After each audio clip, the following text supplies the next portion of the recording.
Buenas tardes.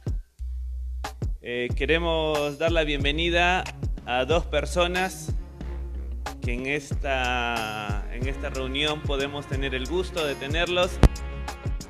¿Se puede presentar, por favor?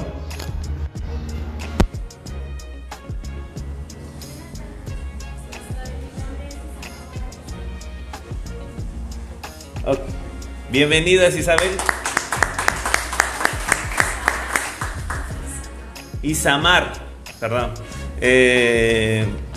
Bienvenida, Isamar, y también allá atrás está Seth, junto con su mamá Berenice. Hermana Lulú, gusto verla también. Más de 110 días de no vernos, muchos. Muy bien, vamos a ir a lo que es el mensaje de hoy. Así que te invito a abrir tus Biblias en Segunda de Crónicas, capítulo 26. Y allí vamos a tener la historia del rey Uzías. Vamos a pedir la bendición del Señor y que Él sea quien nos hable en esta tarde. Señor, venimos delante de ti a rogar la obra de tu Espíritu Santo, Señor, para que hables a nuestros corazones. En el nombre de Jesús. Amén.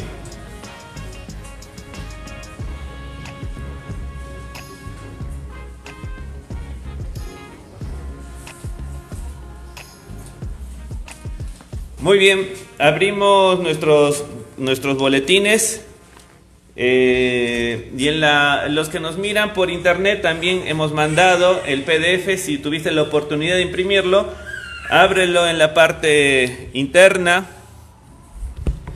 y allí vamos a tener nuestro estudio.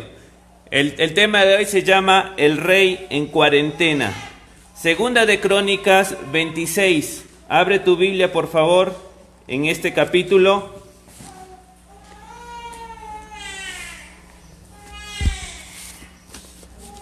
Y vamos a guiarnos aquí en la pantalla para que puedas ir llenando. Y vamos a ver los frutos de Uzías. Los frutos de Uzías, ya tuvimos la lectura y vamos a ir directo al trabajo de Uzías. Versículo 1.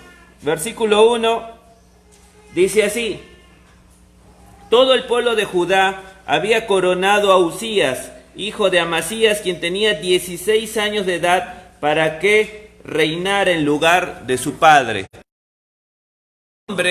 Aparecen dos nombres, Uzías y Azarías. Muy probable que Uzías fuera un nombre del trono como rey, y Azarías era su nombre personal. Uzías reinó desde el año 792 antes de Cristo al año 740 antes de Cristo. Si puedes ver en tu boletín en la parte superior adelante, puedes ver del lado izquierdo a los reyes de Israel y del lado derecho Israel y del lado izquierdo los de Judá. Entonces, si puedes ver Azarías, Uzías, todo el libro de Amós se escribió en el tiempo de Uzías. Parte del libro de Oseas se escribió en el tiempo de Uzías. Zacarías, Jeroboam II y Manaén fueron contemporáneos en el reino del norte de Uzías. Muy bien, entonces Uzías gobernó entre el año 792 a 740 antes de Cristo. Versículo 2, reconstruyó Elat. ¿Qué era Elat? Vamos a ver, Elat era una ciudad portuaria allí en el norte del Golfo del Aqaba, en el Mar Rojo. Vamos a ver la importancia de esta ciudad. Es una ciudad portuaria, pero vamos a ver la siguiente imagen que nos va a ayudar a ver dónde estaba Elat. Con donde puedes ver el globito rojo, como lo marca el Google Maps, ahí estaba Elat, estaba donde se abre el Mar Rojo, allí se encontraba. Entonces, para Israel tener salida al mar, aquí, de allí, y luego venir acá, le abría a todo el mundo poder ir. Si no, solamente tenía salida al Mediterráneo. Por este lado podía ir al sur de Arabia y poder trabajar en esa zona. Así que conquistar Elat era muy importante. Elat ya había sido conquistada por Salomón. Salomón tenía muchos barcos, pero muy probable que Abraham fue el tiempo que lo perdieron por medio de los edomitas, el sur. Pero este rey llegó a conquistar nuevamente Elat. Entonces Elat era una ciudad importante para aquel momento. Entonces, a través de los navíos, obviamente que iba a haber mayor comercio, ¿verdad?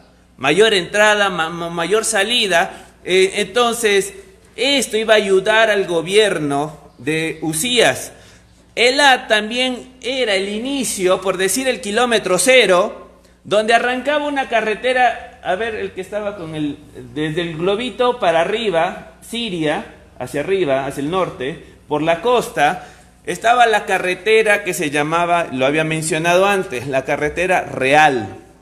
Entonces esta carretera real era una carretera internacional por el cual venían de Egipto o de Arabia, en este caso por mar podían llegar directo al puerto y de ahí subir hacia el norte, hacia Damasco. Entonces era muy importante conquistar esto y por lo tanto este rey llegó a conquistar el... Vamos a ver el siguiente punto en tus boletines y vamos a ver que no solo reconstruyó Elat, sino recibió mentoreo. Versículo 5 dice lo siguiente, versículo 5 dice: Usías buscó a Dios en tiempo de Zacarías, quien le enseñó a temer a Dios. Mientras el rey buscó la dirección, Dios le dio éxito. Dios le dio éxito a Usías porque buscaba del Señor, temía del Señor. Y fue Zacarías quien fue su mentor. Así como Usías fue un gran rey y logró grandes cosas para Dios y hizo que el reino creciera de una manera muy grande gracias al mentoreo. Es tan importante tener un consejero. Muchas veces tomamos decisiones en nuestras vidas y hay veces que son decisiones muy importantes, como casarte, como mudarte de ciudad, cambiar de trabajo, y muchas veces lo hacemos sin un mentor espiritual. Es necesario tener un mentor espiritual. Alguien movido por el Espíritu Santo puede ser un amigo, un pastor, un líder espiritual que te pueda ayudar a tomar decisiones. Muchas veces llegamos delante del pastor y solamente avisar que tomé la decisión. Pero yo te animo, las 3 P que de Dios. Tu decisión va conforme a la palabra de Dios. Si la palabra de Dios ya lo muestra lo contrario, no es una decisión correcta. Si tu decisión, orando, el Espíritu del Señor te cierra las decisión correcta. Y por último, el pueblo de Dios, mentores, personas que pueden, en amor al Señor, pueden darte su consejo. No son Dios, se pueden equivocar, porque todos somos hombres, pero al menos darte su parecer. Es por eso la necesidad de ser parte de la membresía de una iglesia local. Vamos a ver también que ese mentoreo de Zacarías, puedes anotarlo allí en tus boletines. Zacarías no era el profeta que escribió el libro de Zacarías, el último libro del Antiguo Testamento. El Zacarías que escribió el libro en el Antiguo Testamento vivió 200 años después. Hubo cerca de 30 Zacarías en toda la Biblia. Entonces es bueno anotar esto para que cuando volvamos a leer esta historia no digamos, mira, el profeta vivía en este tiempo. No, era otro hombre llamado Zacarías. También vemos que hubo otros reyes como Joás, quien tuvo un mentor, Joiada, un sacerdote. Entonces, qué importante es tener a alguien que yo pueda abrirle mi corazón. Y quizá tenga que abrirle decisiones de mi vida que debo tomar, que quizá no me va a gustar escucharlo. Y muchas veces sabemos que no queremos escucharlo, por eso no les preguntamos. Pero si la palabra del Señor, el Espíritu de Dios y el pueblo de Dios me dicen no, es muy probable que la guía del Señor para esa decisión sea un no. Vamos a ver el siguiente punto de Uzías, es la gran expansión.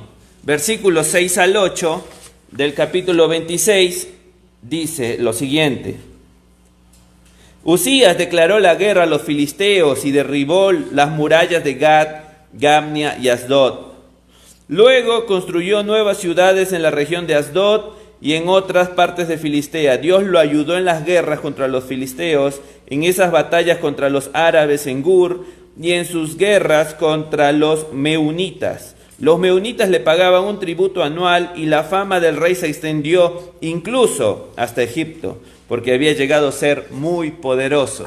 Vamos a ver un mapa que nos va a ayudar a entender muchos de esos nombrecitos países. Muy bien, ahí vamos a ver dónde está la estrella amarilla, es el puerto de Elat. Ya hablamos de Elat, la importancia de Elat. La mancha roja es Judá, el reino del sur. La mancha naranja es Samaria. Muy bien, dele un clic por favor, Fer. Vamos a encontrar el primero de los reinos. Otra vez. Esos dos rojos son filisteos. Los filisteos estaban en la costa. Recordemos que los filisteos, su origen, ¿cuál es? Griegos viniendo a Egipto a conquistar, que no les fue tan bien, entonces se quedaron en la costa. Entonces, allá tenemos los filisteos. Dice acá el pasaje que Uzías conquistó muchas ciudades de los filisteos. Vamos a ver otros reinos. El reino de Damasco está al norte. Vamos a ver otro reino, Amón. Cuando vamos leyendo la Biblia vamos a encontrar esos nombres muchas veces. Así que sería bueno que guardes esta imagen. Moab, donde estuvo ¿quién? Una mujer. La moabita, ¿cómo se llamaba? Ruth. Entonces, Moab al lado. Y abajo Edom, hasta ahí nomás. Esos eran los países vecinos. Y vamos a ver que el reino de Judá, el siguiente, con Uzías conquistó, miren, más grande. El reino llegó hasta donde está la estrella y luego se apoderó de las partes filisteas porque tenía la carretera que iba ahí por la Transjordania. Entonces la gran expansión de Uzías es comparable con la expansión que llegó a tener con David y Salomón, porque Salomón de aquí de abajo, de Elat, sacaba sus embarcaciones. Entonces se dan cuenta el poder y la bendición que tenía Uzías. Uzías había conquistado grandes cosas para el Señor. Y vamos a ver que en este tiempo su homólogo del reino del norte, Jeroboam II, también tuvo un avance importante. Entonces, durante este tiempo, vemos a Jeroboam también avanzando en la zona norte y a Uzías yendo hacia el sureste y hacia el suroeste. También tenemos que ver que las rutas comerciales, los puertos, iba a ayudar mucho al gobierno de Uzías. Vamos a ir a la siguiente, por favor, y vamos a ver un gran ejército. Versículo 11 al 14 nos habla, vamos a adelantarlo un poquito, puedes leerlo después, nos habla del gran ejército que tenía Uzías. Uzías había dado la capacitación y las herramientas, escudos y todo lo necesario para su ejército pueda defender a la nación. Seguimos antes, en la anterior. Ese gran ejército nos habla también de la estabilidad política y económica que había logrado Uzías. Antes que eso, ¿no hay otra diapositiva, Fer? Antes del gran ejército. ¿No? Ok. Entonces, hay un punto que nos faltó, seguro lo debes tener aquí en tu boletín, es la gran administración, que no está acá, tampoco está en el boletín. La gran administración está en el versículo 9 al 10. Versículo 9 al 10 dice lo siguiente. Usías construyó torres fortificadas en Jerusalén, en la puerta de la esquina, en la puerta del valle y en el ángulo de la muralla. También construyó fuertes en el desierto y cavó muchas cisternas de aguas porque tenía grandes manadas de animales en las colinas de Judá y en las llanuras. También era un hombre que amaba la tierra, tenía muchos trabajadores que cuidaban sus granjas y de sus viñedos, tanto en las laderas como en los valles fértiles. Vamos a ver que Usías reconstruyó el muro. Su padre, Amasías, perdió contra el reino del norte una guerra y vinieron y destruyeron gran parte del muro. Usías la reconstruyó. Usías hizo de la nación nuevamente que flotase. Vamos a ver que tenía una visión muy grande como administrador. Allí en el desierto empezó a desarrollar, a construir, torres que iba a servir para el ejército, para poder ver no solo si llegaban a Jerusalén, ya antes tenía puntos de vigilancia. Y estas torres también podían servir para los agricultores, para guardar sus granos, o también para dar refugio al que está ahí viajando. Tenía torres. Y ahora la arqueología encontró torres, cisternas, excavaciones en Qumran, Gaba y Berseba, todo en parte de Judá. Entonces vamos a ver que este hombre, Usías, era un gran administrador y un gran visionario. Podía ver lo necesario que era tener agua en ciertas partes para el crecimiento de la agricultura y de la ganadería. Usías fue muy bendecido, tenía una visión muy grande. Y ahora sí vamos a ir al último, una gran ingeniería. Versículo 15 dice lo siguiente: también edificó estructuras sobre las murallas de Jerusalén, diseñadas por expertos para proteger a los que disparaban flechas y lanzaban grandes piedras desde las torres y las esquinas de las murallas. Muy bien, ustedes saben que cuando llegaban los ejércitos enemigos, desde la muralla, el pueblo tenía que, a través de su ejército, también defenderse. Entonces tenía una especie, dice, para los que tiraban flechas y los que tiraban piedras. ¿Serán las catapultas? Pero fíjense que las catapultas recién fueron usadas en en la Edad Media. Entonces, en este tiempo, estamos hablando 15 siglos atrás, todavía no se usaba en las guerras las catapultas, pero quizá era unas precatapultas. Que este hombre tan inteligente y sabio, por la sabiduría que Dios le había dado, estaba logrando grandes cosas para el reino de Dios. Entonces, ¿hizo algo Usías? ¿Sí o no? ¿Qué piensan? Un montón de cosas. ¿Quién no quisiera tener un presidente que en 52 años te levanta un país? Una capacidad increíble Usías. Usías, guiado por este hombre, por un mentor. Y muchas veces despreciamos, ¿no? Un mentor, un líder espiritual. Tenemos todas las cosas, tenemos muchas decisiones que tomar y nunca consideramos el consejo de un líder espiritual. Entonces vamos a ver que Usías logró grandes cosas, pero hasta ahí la parte linda de Usías. Todo ese poderío llevó a Usías a tomar también fallos. Vamos a ver la siguiente diapositiva y vamos a ver que Usías, al igual que Joás, al igual que Amasías, no quitó los lugares altos. No quitó los lugares altos. Usías no tuvo el valor de quitar los lugares altos. El lugares altos era el lugar donde se adoraban a Baal y a otros dioses, que esto iba a causar, dijimos, fiestas y muchas cosas, y Usías no lo quitó. Encontramos allí que Usías no quitó ello. Ahora, miren acá. Joás y Amasías, que era su padre y su abuelo, hicieron lo mismo. ¿Se dan cuenta la proyección que nosotros tenemos sobre nuestros hijos y sobre nuestros nietos? ¿Se dan cuenta que lo que hizo Uzías es quizá porque vio a su padre Amasías y también a Joás?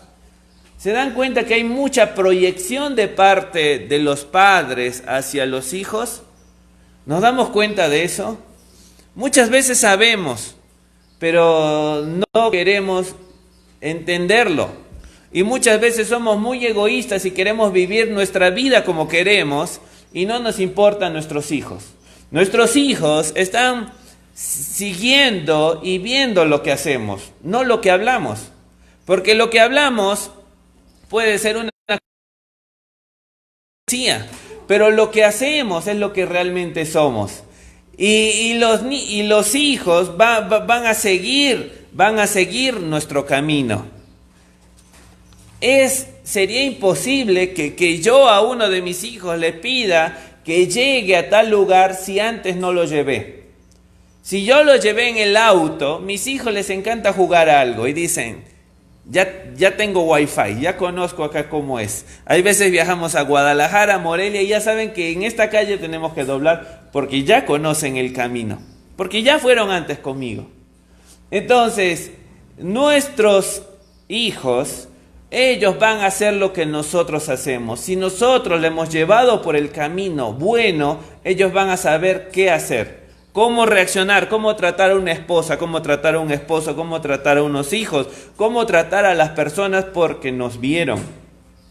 Pero cuando nosotros no hacemos esas cosas, ellos no lo van a hacer. Hay una responsabilidad nuestra.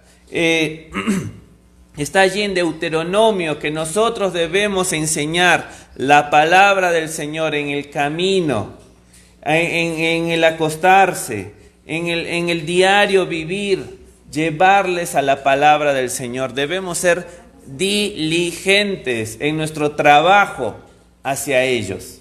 Es nuestra responsabilidad nuestra como padres. No es la responsabilidad de una escuela, no es la responsabilidad de una iglesia, no es la responsabilidad de una organización, es responsabilidad mía acerca de mis hijos. Es la responsabilidad tuya acerca de tus hijos. No hay otra persona responsable sino tú mismo. Tenemos que darnos cuenta que está buscando destruir la vida de tus hijos. Hay un mundo que busca destruir la vida de tus hijos. La televisión.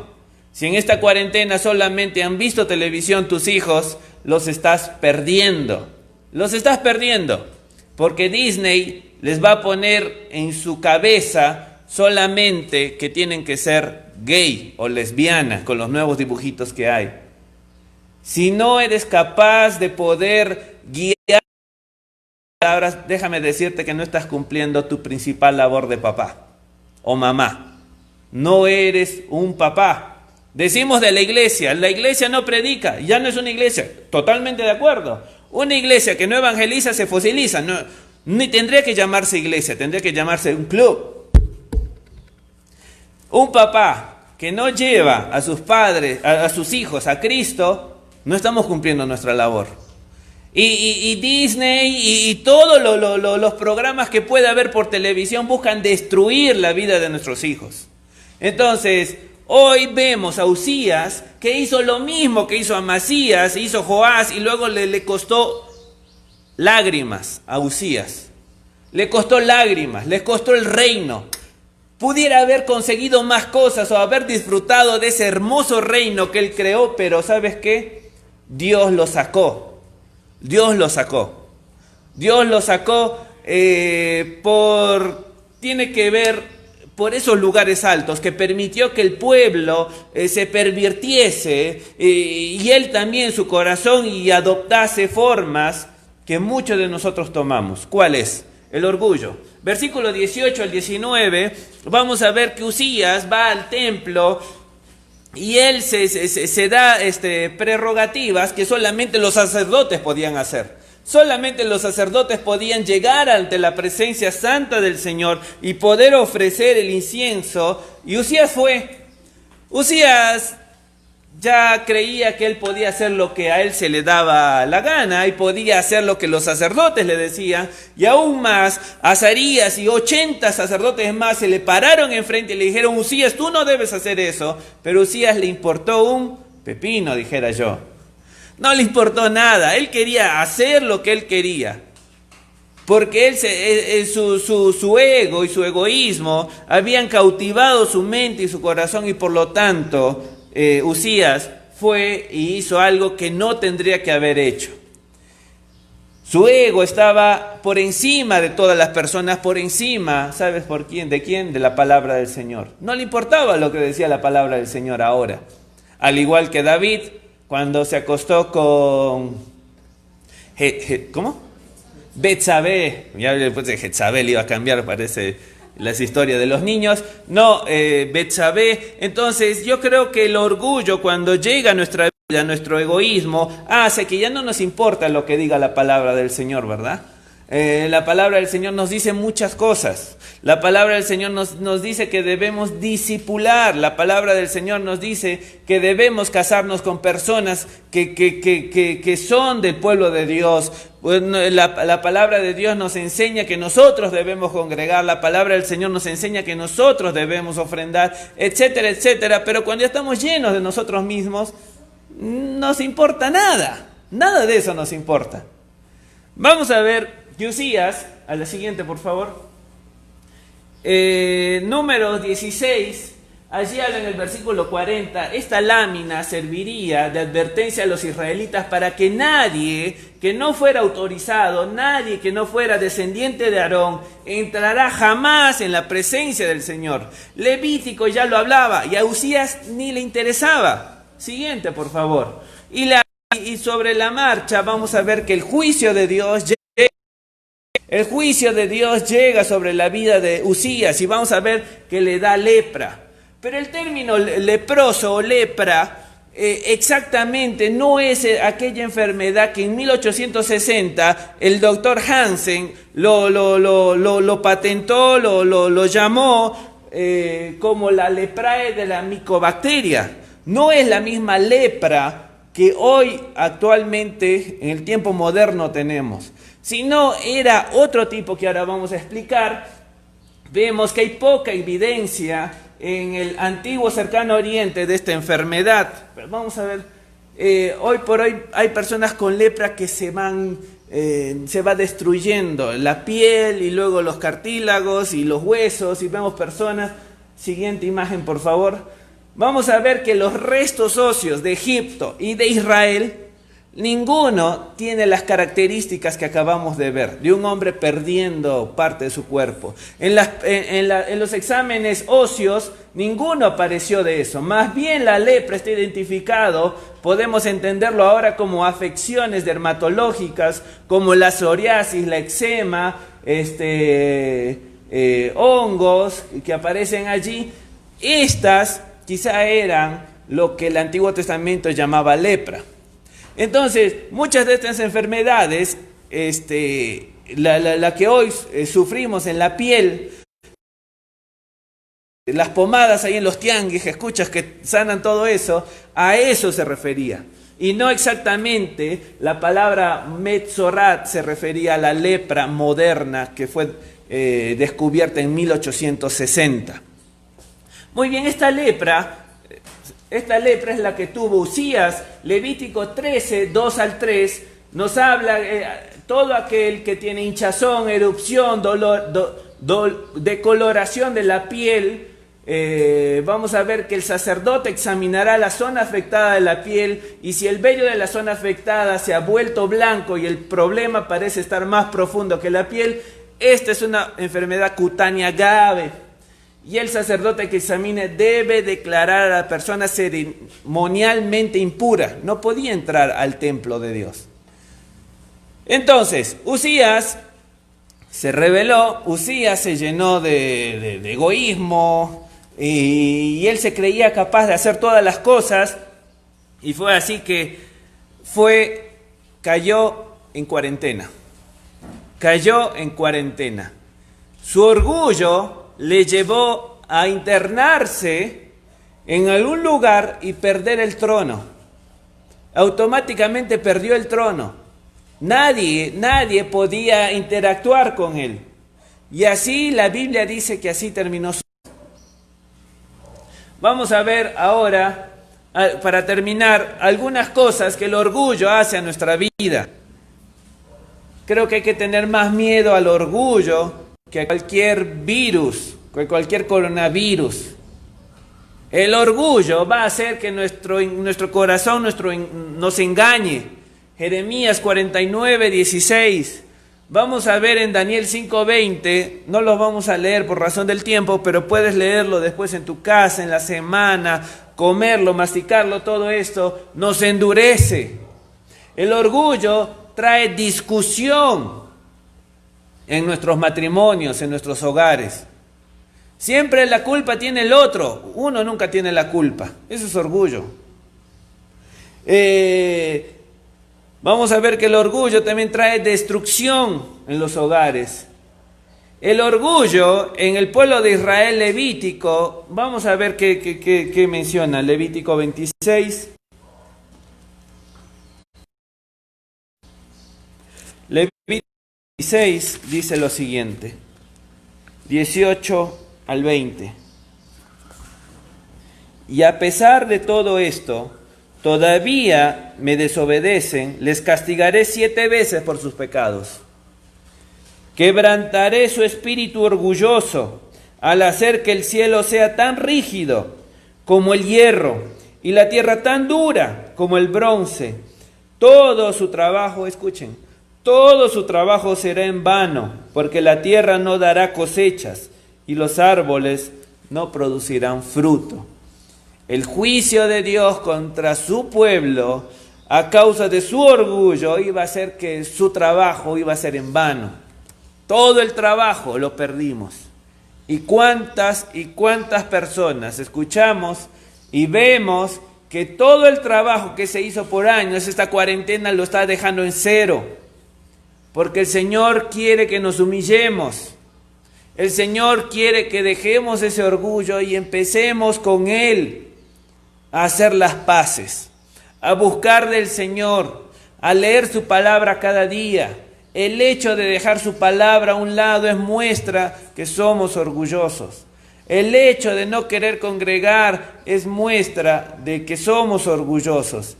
Y no hablo por razones médicas, sino hablo de aquellos que no quieren ser parte de una membresía de una iglesia local. El hecho que no perdonemos es muestra de nuestro orgullo. Y si esta cuarentena pasa es para que tú y yo nos humillemos. Vamos a ver la siguiente. Nos pondrá fin. Moab era un pueblo también orgulloso y el Señor llegó y profetizó contra Moab que le iba a poner fin. El orgullo pudrirá nuestras vidas. Allí lo encontramos en Jeremías 13:9, en el caso de Amós, un libro que te lo recomiendo leerlo esta tarde, 8 capítulos. Pero Amós está escrito en el tiempo de Uzías. No quiero hablar nada de Amós porque queremos estudiarlo Amós después. Pero todo el tiempo de Uzías, aunque está dirigido más a Israel, tiene algunas palabritas para Judá. Y habla de la soberbia que traía Judá.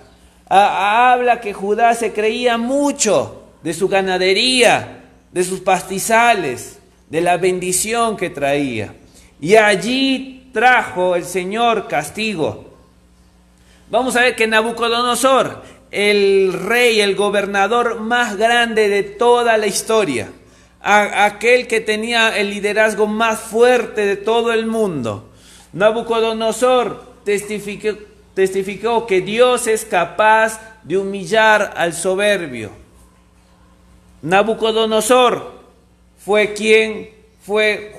disciplinado por Dios. Tomó una actitud de un animal, comenzó a comer pasto. Algo le pasó en la cabeza para que llegue ese momento, hasta que se humilló delante de Dios. Es que lo mejor que nos puede pasar en la vida es humillarnos delante de Dios. Uzías cayó en cuarentena por su orgullo. Santiago 4:6 va citando Proverbios 3:34 y habla que Dios se opone a los orgullosos. Se opone a los orgullosos. Santiago en el Nuevo Testamento.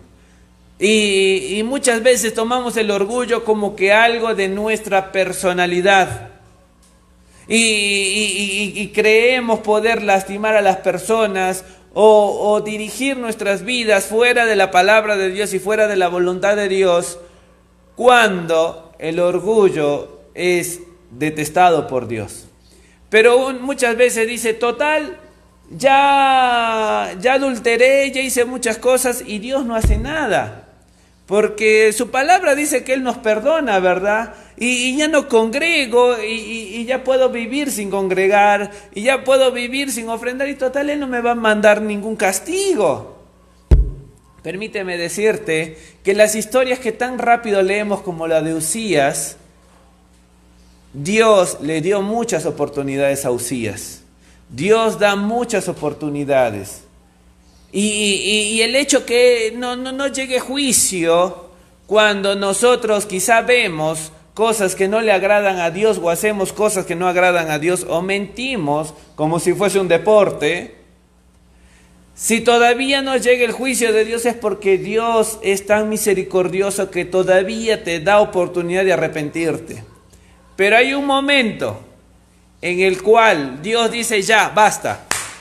Y se va todo, desaparece todo.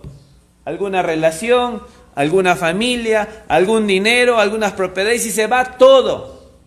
Pero no es porque Dios actuó la primera. Y si ves el Antiguo Testamento, el reinado de Uzías duró años, más de 50 años.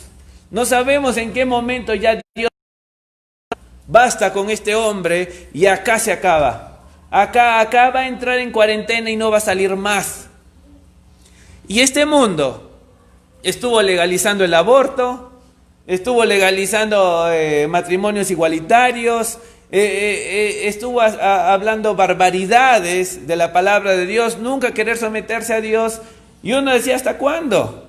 Y llegó la pandemia y no sabemos cuánto tiempo más va a ser y no sabemos cuánto tiempo más va a durar. Entonces, si tú y yo no nos humillamos, va a haber juicio para nuestras vidas. El antídoto para el orgullo, puedes anotarlo allí, es Jesús. Es Jesús. No hay otra solución para nuestro orgullo. Nuestro orgullo nos va a traer grandes problemas. El antídoto es Jesús. Jesús nunca fue golpeado por lepra. Él andaba curando leprosos. Uzías fue golpeado por la lepra. Jesús sanaba a los leprosos. Jesús nunca fue orgulloso tomando privilegios que no le pertenecían, prerrogativas que él no tenía que hacer. Más bien él, siendo Dios, se humilló y vivió humildemente y voluntariamente renunció a privilegios que le pertenecían. Jesús es el antídoto del orgullo.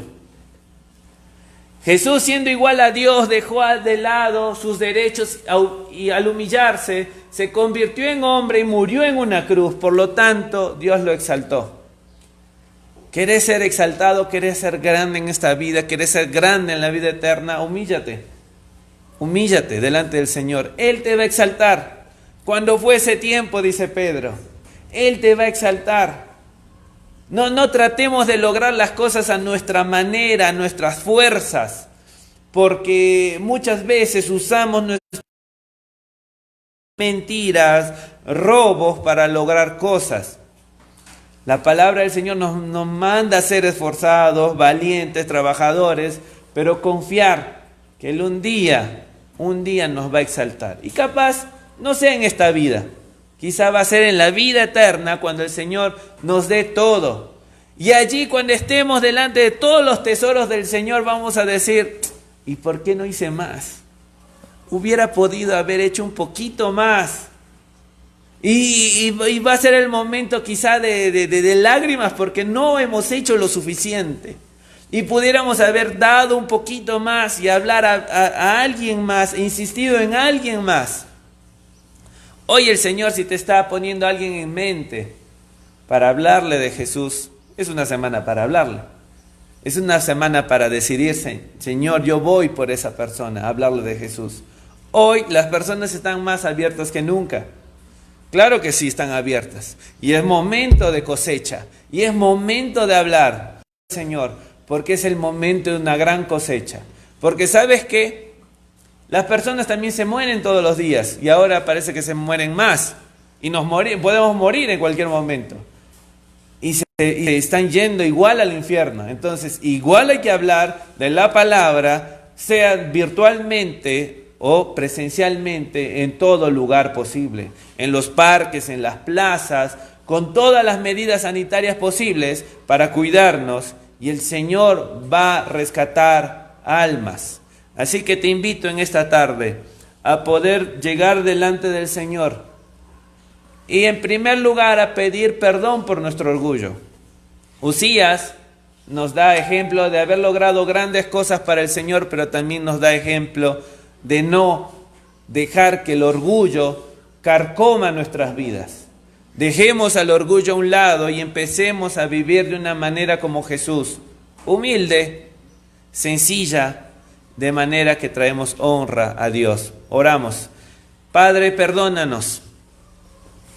En primer lugar, como iglesia queremos pedirte perdón por nuestro orgullo, Señor. ¿Cuántas veces hemos dejado tu palabra a un lado, sin meditar en ella, sin leer en ella, sin orar a ti, Señor, sin ser guiado por el Espíritu Santo, o aún más decirle no al Espíritu Santo cuando nos guiaba a hacer algo? Perdona, Señor, cuando tu iglesia, Señor, ha callado, ha dejado de hablar de este maravilloso mensaje. Perdona, Señor, a tu iglesia, Señor, por no haber dado lo mejor para ti. Señor, perdónanos, Señor, en esta tarde, perdón. Perdónanos, Señor. Y la verdad, no sabemos cuándo quizá acabe toda esta situación, pero en primer lugar queremos estar bien contigo, tener la paz tuya, Señor. Perdónanos, Padre. Y también perdona a Querétaro, Señor. Perdona a México. Perdona a toda América. Perdona a todo el mundo, Señor. Danos una oportunidad más para poder seguir hablando de tu palabra. Seguir haciendo